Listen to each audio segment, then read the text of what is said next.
Here we are for our final episode, where we talk about the Facilitation 1%ers. Tips are going to help you all the way through your workshops. And I just have to say, I reckon we've saved the best for last. So well done on being here. Looking forward to a great episode. We're back. Finally into the home straight, and well done, and thanks for coming back, sticking with this, and being ready to put together the final bits in the puzzle from facilitating in our normal face-to-face space into this, the virtual space. Okay, so today, a quick recap. Again, you've probably got the tattoo now of Sam Kaner's Triangle of Facilitation, where our role is to help a group to tap into its diversity, do its thinking, and of course, deliver outcomes, which previously, before we started this program, brought lots of tension. Now I think, how hard can it be? I'm sure that's the case. So today I want to talk about 1%ers. So I'm not going to do this big old, let's go through every single freaking thing I went through before, because you know all that. And that's kind of mind-numbingly boring. And we don't do boring anymore, do we? Because in the online space, there's a lot of pain for people. There's an albatross, distractions.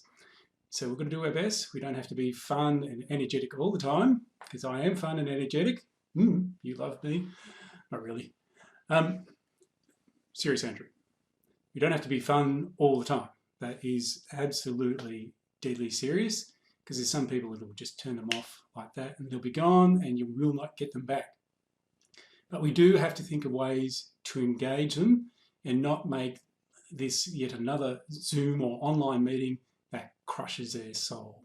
So let's do our best to make it a good experience for them, and let's talk 1%ers.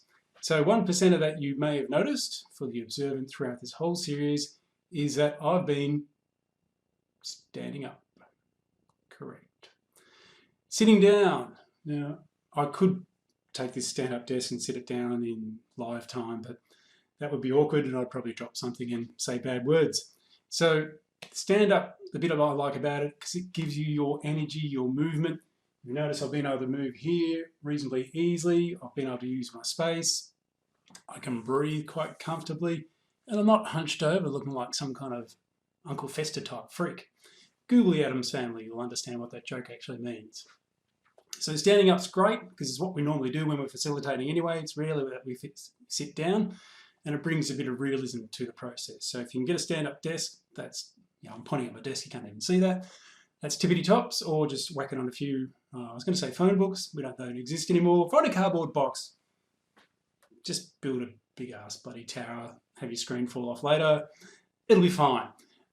Standing up is good. The key message, you've got it set 12 times. Something I'm going to make you angry with right now is, before we do our online facilitation sessions, be ready for this, I'm going to get very serious, you should try and avoid drinking coffee. Oh, really? Yeah.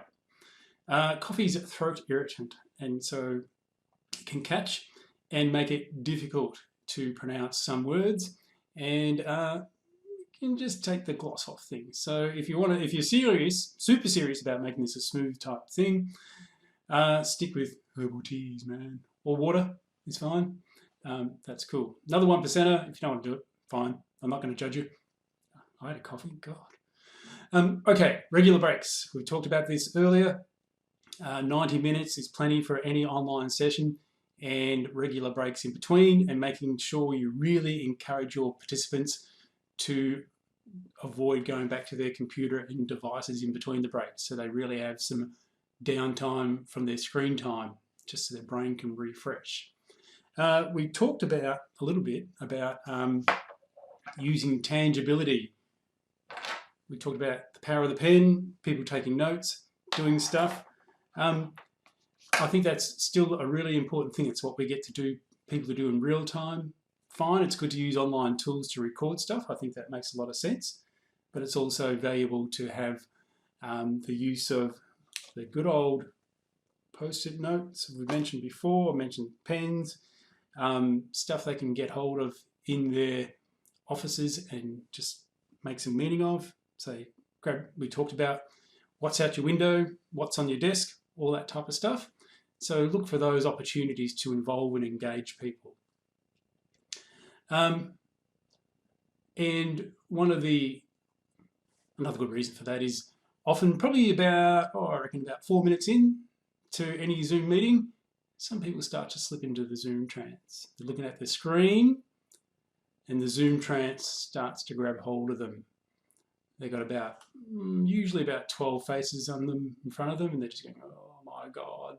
And they're just being spoken at for the first 4 minutes, haven't possibly had the chance to engage, and they're off.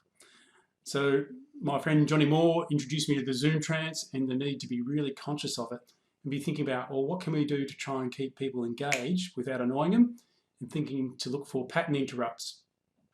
Tangibility, change of exercise can work with that. And even surprises. Example here, a surprise, we're in a subscription wine club, and they were very thankful that we stayed with them throughout the whole COVID business and sent us these little quiz card things, trivia cards. It was a surprise. I thought, this is really impressive. They just said, thanks for sticking with us.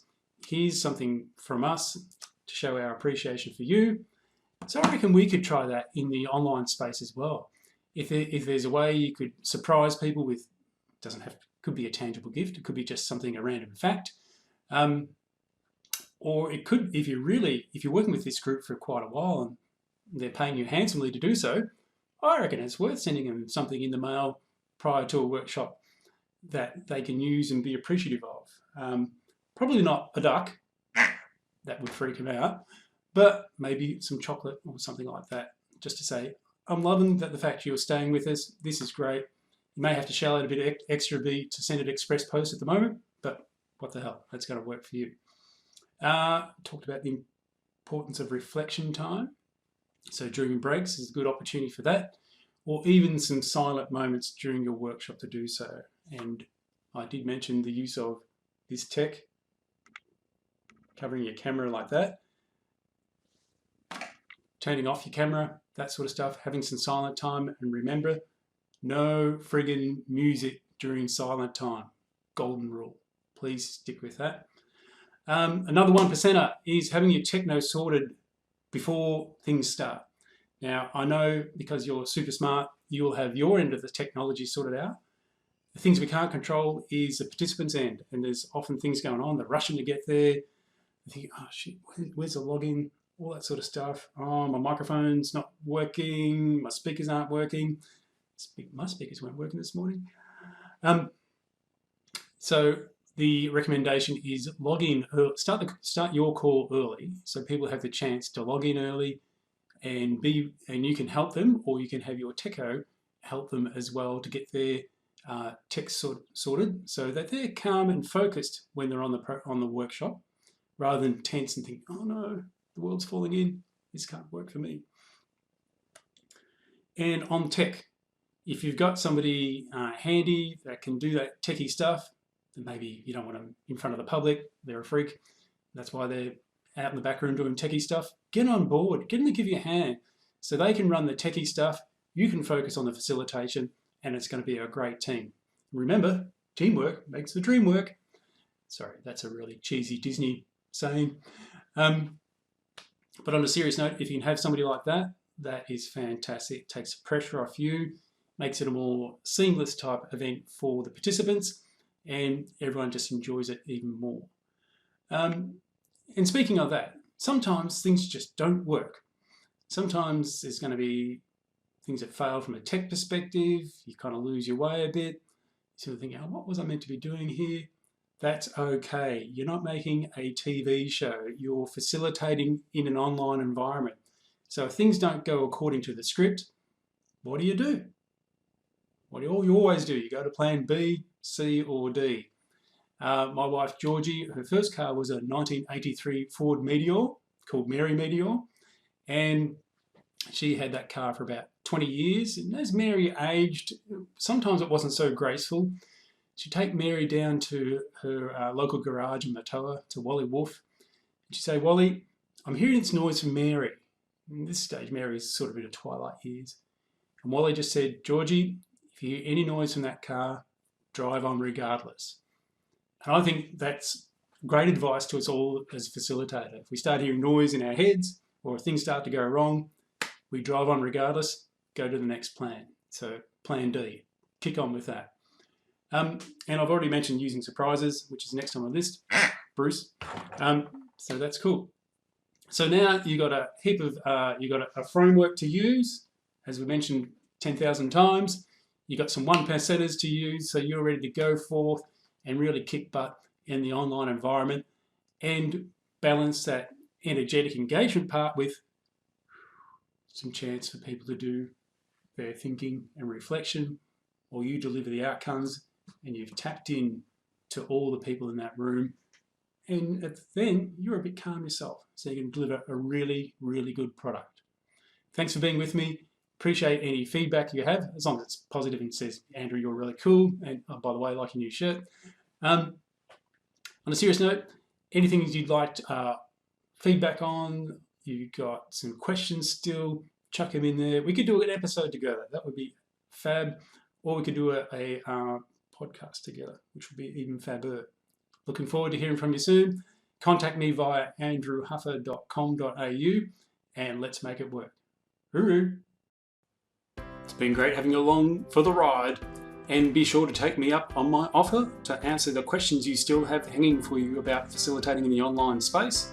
Or you could even jump in and be featured on one of my upcoming podcasts or new video series.